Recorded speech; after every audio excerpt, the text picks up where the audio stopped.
His Roblox friend sent him a photo of himself sleeping. The first photo was bad. The second one was worse. Because that was the moment Noah realized they had been taken on different nights. And once he understood that, the whole story changed. It was not one break-in. It was not one sick joke. It was not one creepy photo. Someone had been inside Noah's room more than once. And it all started with a Roblox friend he thought he knew. Noah was 15.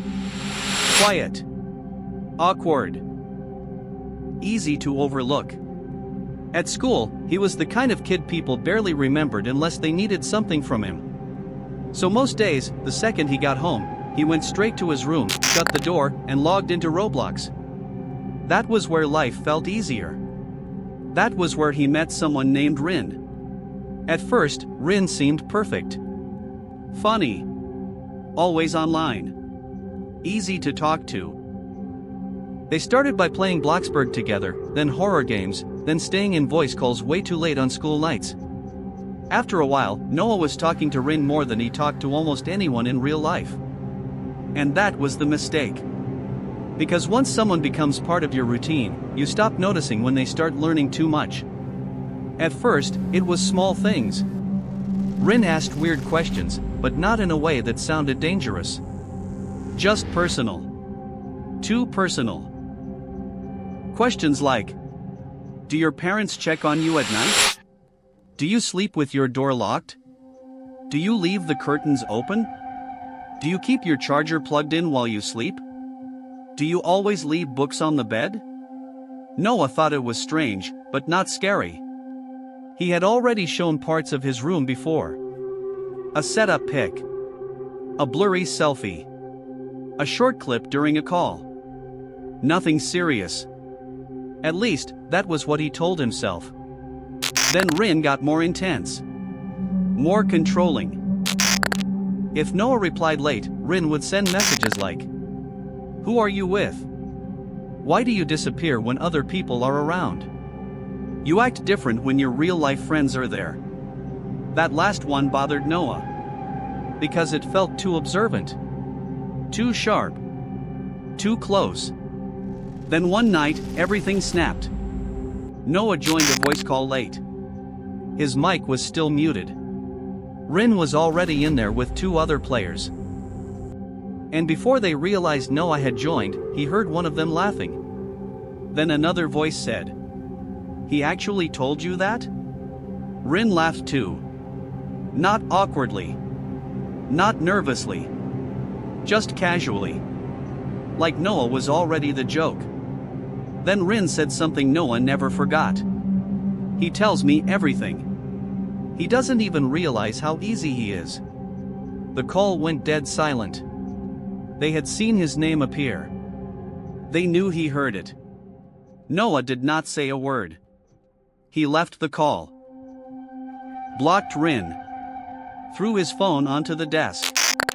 And just sat there, staring at nothing, feeling humiliated. Stupid. Dirty. Like somebody had already gotten too close. Then his phone buzzed. Once. Twice. 3 times.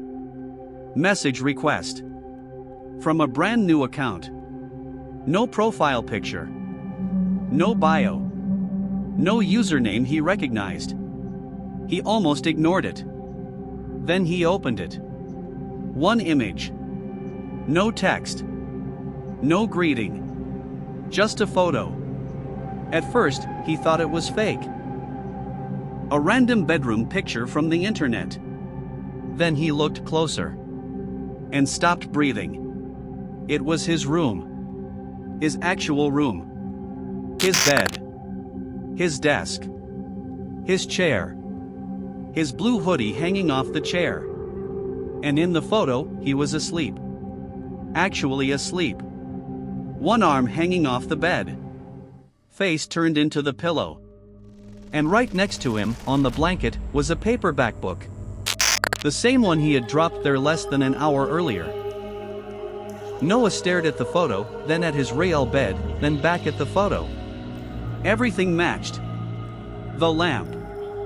The blanket. The hoodie. The charger cable. Even the fold in the pillowcase. This was not old. It had been taken that night. He spun around so fast his chair smashed into the desk. His room was empty. His door was closed. His window was shut. He grabbed the phone and typed. "What is this?" No answer. Then a second photo came in. And this one was worse. Because in this one, he was still asleep. But the room looked different. A different hoodie was on the chair. The lamp was off. Only the monitor lit the room. And the book was not on the bed. It was on the floor. Noah stared at both pictures side by side. And that was the moment everything inside him dropped. These were not from the same night. The first photo had been taken tonight. But the second one had been taken earlier. Maybe days earlier. Maybe more. That meant somebody had been in his room before. While he slept. At least once. Maybe more. Then his phone buzzed again. One message. "You move a lot in your sleep." Noah's stomach twisted. Because that message meant something even worse than the photos. It meant whoever had been there had stayed long enough to notice. He jumped up and turned on every light in the room. Closet.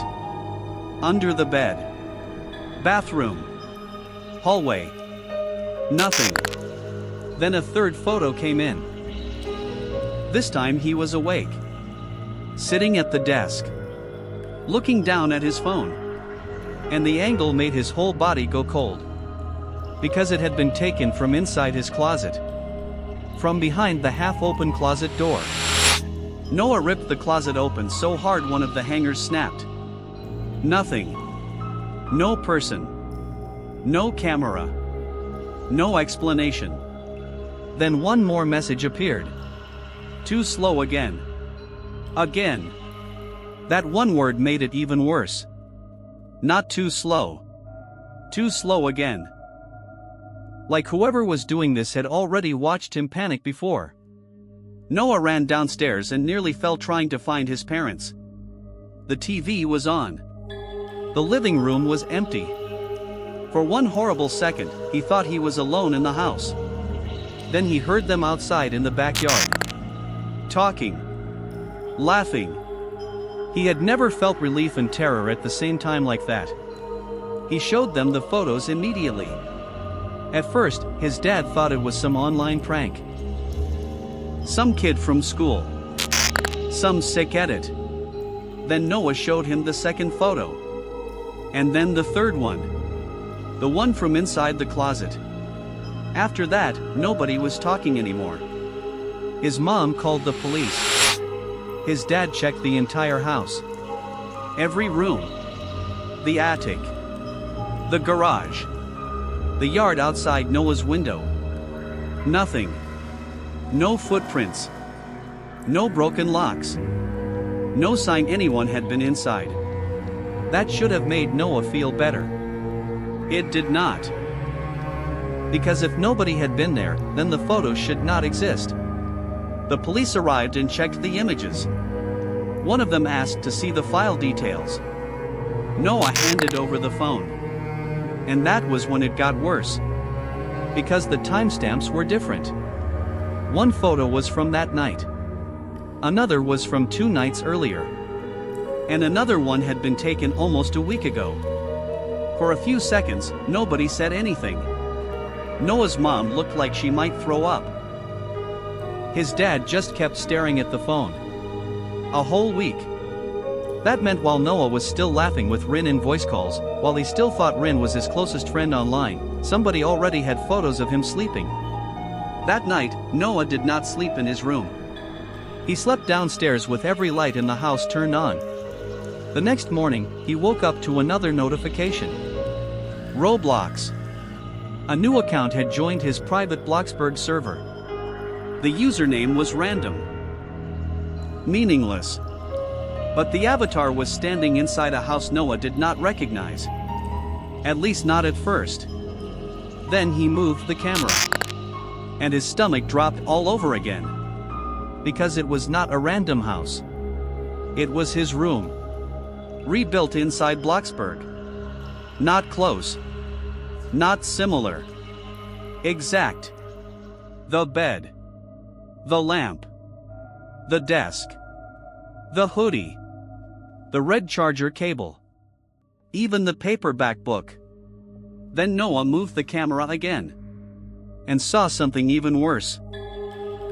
There was not just one version of the room. There were 3. Built side by side. Each one slightly different. And over each room, written in large block letters, were labels. Monday. Tuesday. Last night. Noah just stared. Because each room matched a different photo. The clothes changed. The curtain position changed. The lamp changed. The book changed. This was not one creepy reconstruction. It was an archive. A record. A collection. Then the account typed one message in chat. You looked peaceful on Tuesday. Noah slammed his laptop shut. Then opened it again a second later because he suddenly remembered something. In the rebuilt Tuesday room, near the bed, was a cardboard box. A small one. Brown. Crushed slightly at one corner. Noah kept a box like that under his Real bed. He had never shown it to anyone. Not once. Inside it were old letters, a broken watch, and a few personal things from his grandfather after he died. Nobody online knew that box existed. Nobody. Noah ran upstairs, dropped to his knees, and reached under the bed. The box was gone. Not moved. Not pushed back. Gone. He froze there on the floor, half under the bed, feeling sick in a way he had never felt before. This was no longer just someone watching him. This was someone touching his things. His phone buzzed again. Another image. The missing box. Open. Sitting on somebody's lap.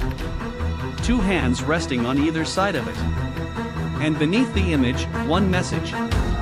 You hide things in stupid places. Noah actually threw the phone across the room that time. The police came back. They checked the house again. The attic. The crawl space. The vents. Every place somebody could possibly squeeze into. And still they found nothing. One officer quietly suggested that maybe someone had been gathering details over time. Another hinted that maybe Noah was panicking and connecting things that were not connected. Noah wanted to believe that. He really did. Then the police left. And close to midnight, Noah opened Roblox one more time. The same account was still there. Still standing in the rebuilt version of his room. Not moving. Just waiting. Then one message appeared in the chat. Your dad never checked the vent. Noah looked up so fast it hurt his neck. Above the closet was the metal air vent. At first, it looked normal. Then he noticed it. One screw was loose. Not missing. Not on the floor. Just loose. Like somebody had opened it, then closed it badly. Noah backed away so fast he hit the desk. And then his phone buzzed one last time. Another photo. Dark. Grainy. Taken from above. From inside the vent. In the photo, Noah was standing in the center of his room, staring upward. And at the bottom was the final message. You act calmer when they're near. Noah never found out who Rin really was. He never found out how long someone had been watching. He never found out whether Rin had ever used a real name. Or whether the person behind the messages had ever been outside the house at all.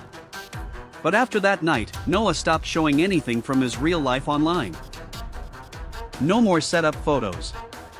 No more room pics. No more casual voice calls with strangers who asked questions that felt just a little too personal. Because the scariest part was not the first photo. And it was not the rebuilt rooms in Bloxburg. And it was not even the message from the vent. It was the fact that somebody had studied Noah long enough to know exactly what would break him, and waited until the moment he blocked them, to prove how close they already were.